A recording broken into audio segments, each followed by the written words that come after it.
Apa hukum isteri tawar hati dengan suami? Puncanya nafkah. Minta duit macam pengemis. Walaupun isteri sebahagian bayar kos sara hidup, sikit pun tak dihargai. Bini minta duit dengan laki, buat dah wajib beri. Sebahagian daripada nafkah isteri, keluar duit isteri dah. Suami patutnya terima kasih lah dah. Jadi isteri pun tawar hati. Faham lagi? Lepas tu kalau mak kita mati, kita teringat. Ada orang sampai 3 bulan, ada orang 3 hari je.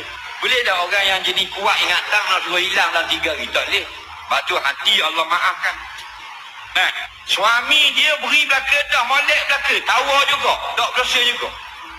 Kerana hati itu payah nak jaga. Yang luaran ini jangan tawar. Kita layang seperti biasa. Faham lagi? Jangan sampai luaran. Nampak?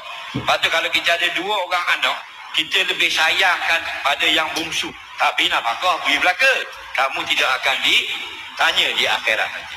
Kerana hati mesti payah kita nak bagi sama banyak pada seseorang. Suami pula ada sebab nak sayang nak beri binti ke bini, nafkah pun payah nak beri, jadi datang tawar hati, tidak berdosa. Kerana sunat saja kita manis hati kepada suami, bukan wajib. Bahkan ada berlaku satu kisah zaman Nabi, seorang perempuan, dia kata, ya Rasulullah, suamiku sangat baik kepada aku. Bukan dalam soalan sangat baik, tapi aku tidak rasa sayang kepada dia. Mana tahu hati. Nabi larang boleh. Tak lagi. Kerana hati payah. Okay? Padahal laki dia baik. Cuma dia berkahwin kerana orang tua dia yang pilih. Yang jodohkan. Okay? Dia gitu.